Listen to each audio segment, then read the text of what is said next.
So I'll be flying through a lot of slides, but don't worry. If you can provide us an email address, send us an email, then we'll send you a copy of the slide. So without further ado, let's get started.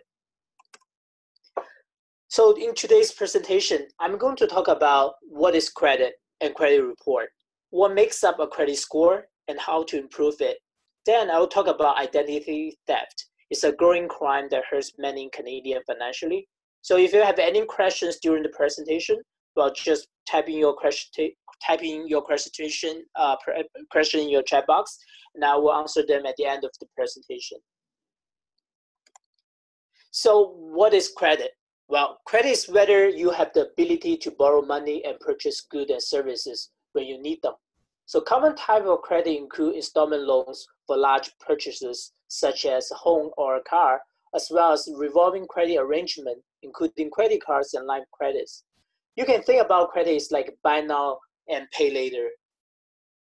If you have ever used credit facility, then you have credit history. So why credit history is important? Well, people all want to check your credit history for many reasons.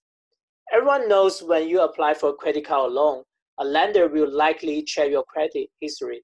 But did you know a landlord will want to check your credit history before giving you the keys? A cell phone company will want to check your credit history before handing your new iPhone, or your employer may even want to check your credit history before extending your job offer. So even some insurance companies want to check your credit before giving you the code for your home and auto insurance. And credit report is a record of your credit profiles. It tells people whether you are a responsible person when dealing with credit facility. So it is one of the main tools that lenders use to assess whether or not they can lend money to you. It contains detailed information of your credit history for the first time you apply for the credit. So there are two major credit reporting agencies in Canada. There are Equifax and TransUnion. These are private and independent agencies that collect information on how individuals use credit and produce credit reports and scores. And I want to point out that the credit agency can only provide your credit history to a potential lender. They cannot make credit decisions. Think about them like a Yelp or Google. They only provide a customer review on the restaurant, on the services, but they cannot actually offer the food or like services to the consumer. And the credit agency generates a credit score for each individual consumer. So what is a credit score? Well, it tells the lender how likely you are going to repay your debt. Banks and lenders use it to decide whether they will approve you for a credit card or loan. The credit score range from 300 to 900. A higher number of credit score indicate lower risk. You want your number to be as high as possible. So if you can look at the chart, if your credit score is between 660 to 724, and your credit is good. If your credit score is between 725 to 759, then your credit is very good. Well, if your credit score is above 760, congratulations, your credit is excellent. So what does good, very good, and excellent mean to me? Well, if you are applying for a mortgage, majority of lenders will require you to have at least 660. That's the minimum requirement for general, like all lenders to approve for a mortgage. But if you want to have a really good rate on your mortgage, you want your credit score above 725. So you may be wondering how hard it is to get an excellent credit rating. Well, I can tell you, it's much easier than you think. If you look at the chart in the middle, 57% of Canadians actually have excellent credit rating score, and only 14% of Canadians have a less desirable score.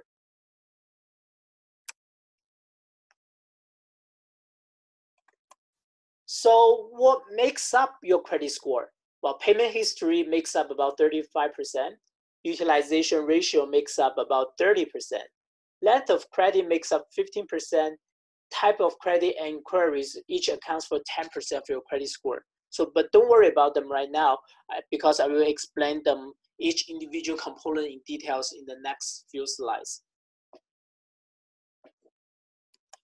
So payment history makes up 35% of your credit score. Why payment history is so important? Well, it answers most important questions that a lender wants to know. Do you pay your bill on time? If not, they'll also want to know how far were you behind your bill? 1 month, 1 year? And how much did you owe? And how often and recent did you miss your payment? They also want to know, do you have any court judgment against you? And do you have any collections? For example, if you don't pay your parking ticket, the parking ticket may send for collection and it will show up on your credit report. So it's very important to deal with your problems right now and don't hide it. Trust me, it won't go away. Delaying it will only make the situation even worse. So how can you improve your credit in this session? Well, first, you need to always pay your bill on time. If you can't pay your bill on time in full, at least pay the minimum payment.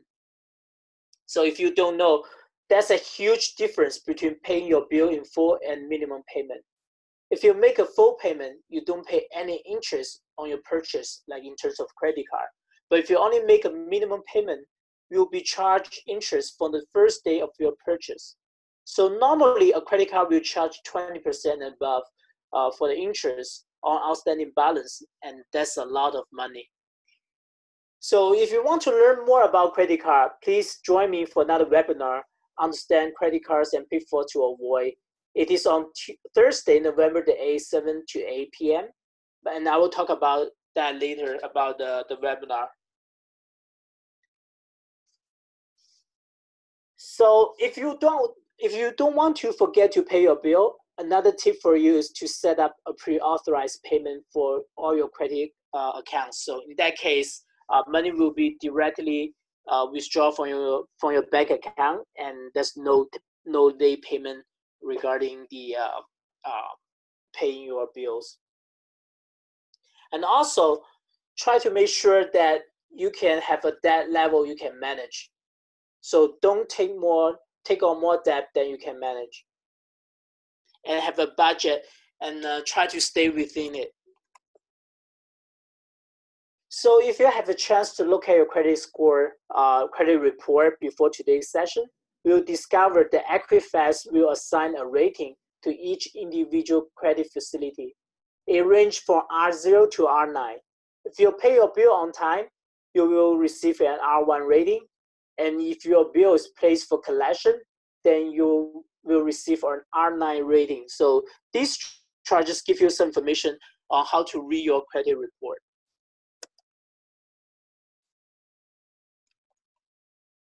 Next slide is talking about the utilization ratio, and it makes up about 30% of your credit score.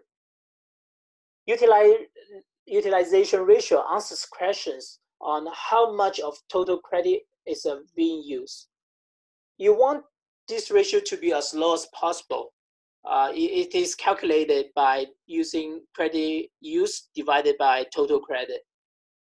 A higher ratio means you are hungry for credit and you are distressed. Like ideally, you want your ratio below 35% and never go above 70.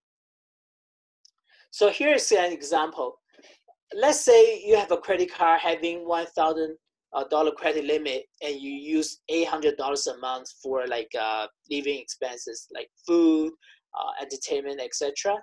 If you divide $800 by $1,000, your ratio is 80%. 80% is actually really high. So even though you pay your bill in full, your credit score will be suffer because your ratio is well above 35% recommendation. Hey, you may say, wait a minute, this is unfair. I always pay my bill on time, but I can't get an excellent credit score. Well, unfortunately, the answer is yes. However, there's a way to improve it. You can talk to your credit card company to see whether you can increase your credit limit for higher. Let's say if they approve you for $10,000 credit limit, $800 a month divided by 10,000, your credit utilization ratio is only 8%, well below 35% threshold, and your credit score will be improved. So be careful though. Higher credit limits means higher spending power. Don't spend more than you can afford. Like if you can't control your spending, it's better to have a lower limit than a higher limit. And the length of credit makes up 15% of your credit score. And this section of your credit files details how long your credit accounts have been in existence. The credit score calculation typically includes both how long your oldest and most recent accounts have been opened. In general, creditors like to see that you have been able to properly handle credit accounts over a long period of time. We all know that history can predict future. So in order to improve your credit score in this session, you may want to keep your first credit card active. Let's say you have 2 credit cards. The first one you had for 10 years, and the other one you just opened yesterday. Because you don't like the first credit card anymore and you want to close it, well, my advice is don't.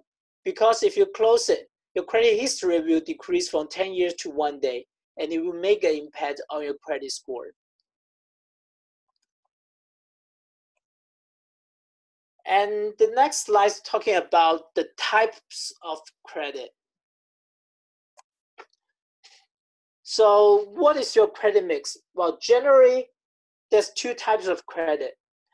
First one is called revolving, means you can use your credit available to you over and over again. As you pay the portion of you have used, you can reuse it later. So credit card, line of credit are good example of revolving credit. Another type of credit is called installment or term. Typical refers to loans have a fixed time to pay back.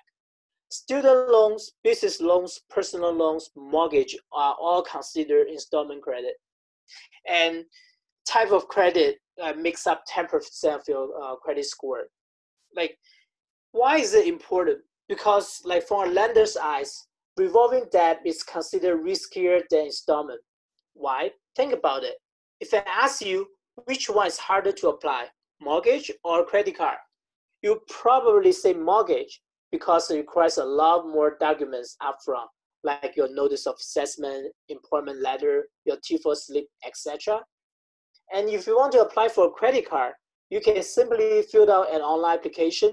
If you're lucky, your credit card can be approved in 60 seconds. So as a result, it's a lot harder to qualify a loan than a credit card. Therefore, a loan presents less risk to a lender. So having less riskier debt, such as a loan, having less riskier debt, like loan, or have I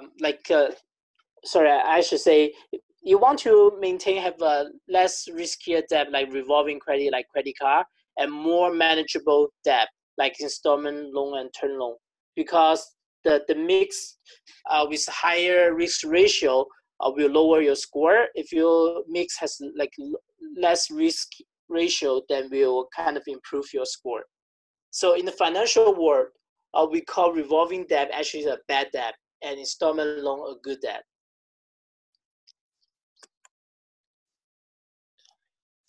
And inquiries makes up 10% of your credit score. So anytime an individual credit profile is assessed for any reason, the request for information is logged on the files as an inquiry or credit checks. Really depends on type of inquiry. Your credit score may or may not be impacted. So there are 2 types of credit checks, hard check and soft check. Hard check is usually credit seeking inquiry. Like for example, if you're applying for a loan or credit card, it's a hard check. And this type of inquiry will lower your credit score. If you are having a lot of hard checks in a short period of time, a lender thinks you are in financial distress. There's another type of inquiry called soft check, which is usually used for verification purpose. Like for example, accessing to your own credit report to just check the accuracy of a report is considered a soft inquiry because you don't ask for credit. So all soft inquiries will not lower your credit score. And also my advice to you is to avoid many hard credit check or hard credit inquiries as possible within a short period of time. Also, if you're not comfortable, do not give your consent to allow people to access your credit profile. Because by law, the creditors must get your consent, either verbally or in writing, to access your credit report. Sometimes they put consent in the fine print. So by signing the credit card application, you essentially give consent to them for a credit check, even though sometimes you didn't read the fine print. And finally, I want to talk about identity theft, and it is a growing and serious crime. So identity theft is someone steal your personal information for fraudulent activities. Well, they can use your identity to open a credit card, or they can use your information to open a bank account for money laundering. And they can even use your ID to withdraw money for your own bank account. So a lot of people didn't realize that they had become a victim of identity theft until they requested for credit card or credit later on. And it takes a long time and effort to fix the mistakes. So it's much easier to prevent it than fix it. So here are a few tips to prevent you to become a victim of identity theft. One is don't overshare your personal information, especially on social media. People can do a lot of damage on your credits by using your information online. And second, really be careful on scammer who call trying to get your personal information. So you may or may not have received a call claiming they are from CRA, you own tax money, and they want you to email your money to a particular account. So don't believe it.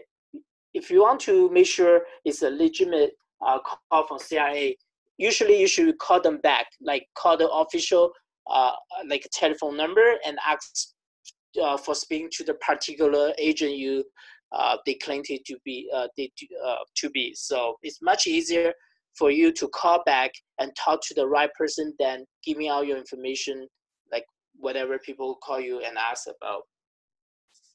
And the third, you want to check your credit report regularly and report credit agency right away if you find there's a discrepancy, so they can launch an investigation as soon as possible. Also, you may want to obtain a copy of a police report. So also report to the police department right away if you find yourself become a victim of identity theft. And my last tip is to protect your mail and share your documents. Change to paperless option for the online statement. And not only it protects the environment, it also protects your information from being stolen. So now we know about the credit report. How can you obtain a credit report for yourself? Well, there are a few ways to do that. So you can request directly from credit agency. We have two credit agencies in Canada, as I mentioned before, Equifax Canada and TransUnion. So they offer both free and paid options. For the free options, you can just request by calling them or submit your request online. They will mail you a copy. However, the free copy or free version will not include your credit score. If you want to see your credit score, you have to pay for them. So that's a trade-off between free and paid version. Alternative, you can use other financial companies to check your own credit score. So we know a lot of financial companies like Borrowell, Mongo, or Credit Karma. So they can pull information directly from credit agency to see your credit report. However, just be aware that these financial company, they cannot provide official credit report. They just provide a way for you to check it. But if you want a copy of your official credit report, you have to go through Equifax Canada and TransUnion. So I have given you a lot of information today, but if you can only remember one thing today, just remember to pay your bill in full on time. That's what lenders really care about.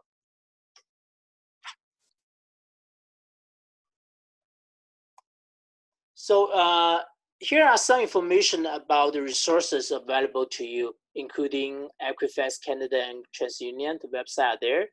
Credit Canada is a non-profit organization that help you to manage your debt. So if you're really suffering debt issue, you may want to check them out, give them a call.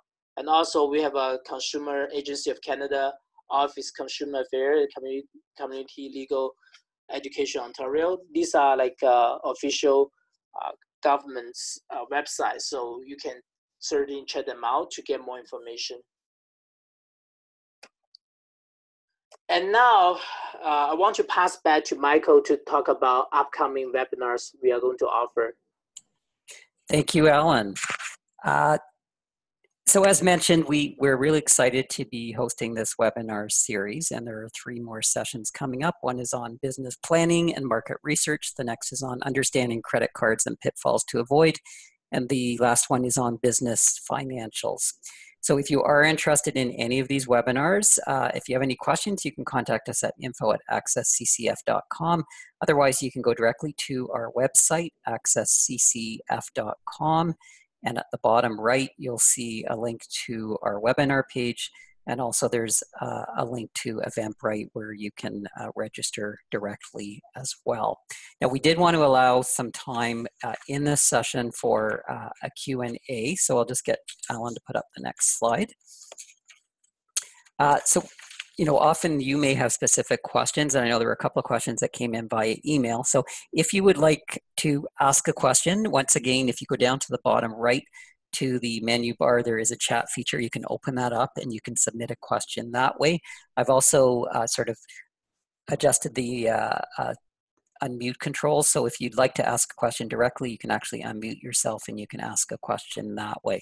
So I'm just going to open it up to people. If you have any burning questions that you'd like to ask Alan, here's a chance to have an opportunity to take advantage of his experience and expertise. And while we're waiting, I'm going to just, Alan, read out a couple of questions that came in through email prior to the session.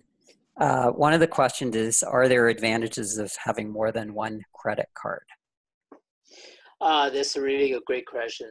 So it really depends on your personal situation. So if you can manage your debts really well and have a great credit score, go ahead, right? There's no problem of having more credit cards.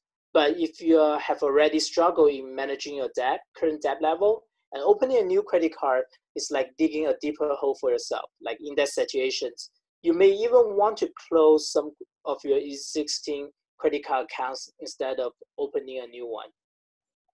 So that's my answer. Okay, great.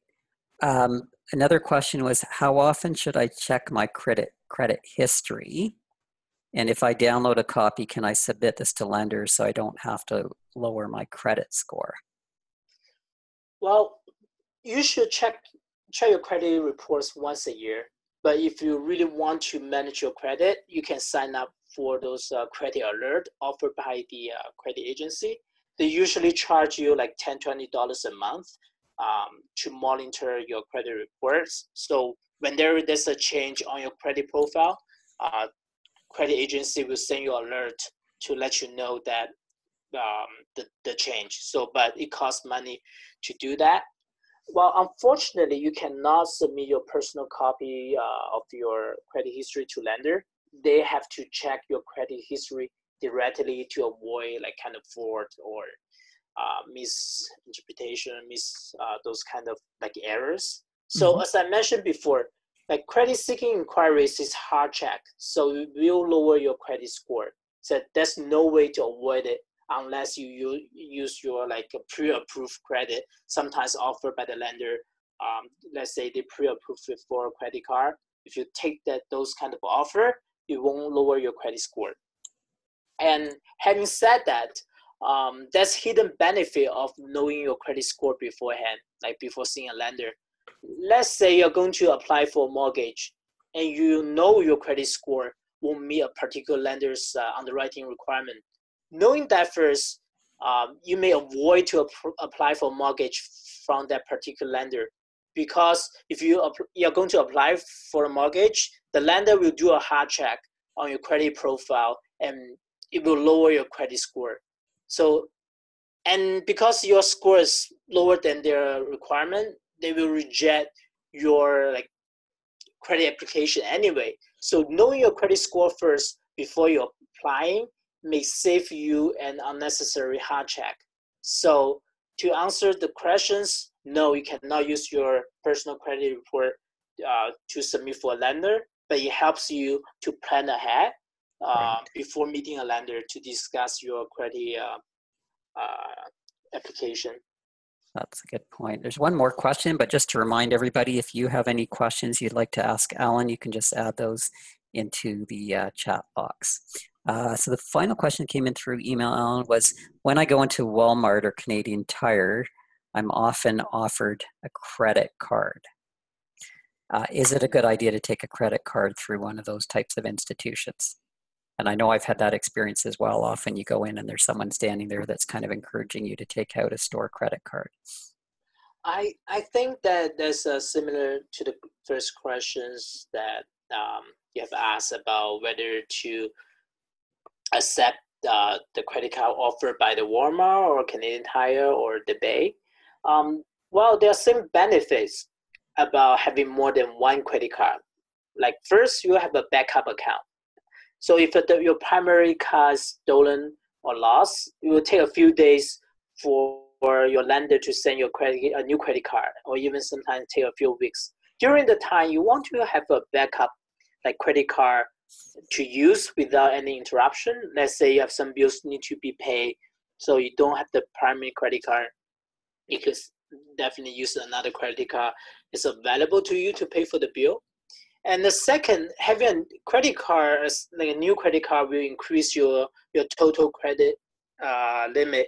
As I discussed before, that having a higher total credit limit will lower the utilization ratio. Therefore, it may improve your credit score. And having said that, I just want to make sure that you can actually manage your debt, like your current debt. If you cannot manage your current debt, then it's better to not taking additional credit cards offered by the stores. Okay, great. Thank you. Once again, if you have any questions, you can unmute yourself if you prefer to ask your questions directly as opposed to the chat box. Alan, I'll just get you to advance to the last slide. And just once again, if there's anybody who has questions, please feel free to ask us. So I just wanted to thank everybody. I don't see any questions coming up in the chat box. So thank you very much for joining us for this webinar this afternoon. As mentioned, this is the first of a series of webinars. It's a pilot project we're trying. So we will send an evaluation out to you, and we'd really appreciate your feedback because that will help us to guide us. We're trying out some different times and some different topics. So we'd really appreciate your feedback and suggestions. And just as a thank you to doing the evaluation, if you include your email address, then we will enter you in a draw for Tim Hortons gift card. So Alan, thank you for joining us this afternoon to do the presentation, and thank you everyone for joining us for this webinar, and we hope we'll see you at future webinars or at one of our community training sessions. Thanks, and bye for now.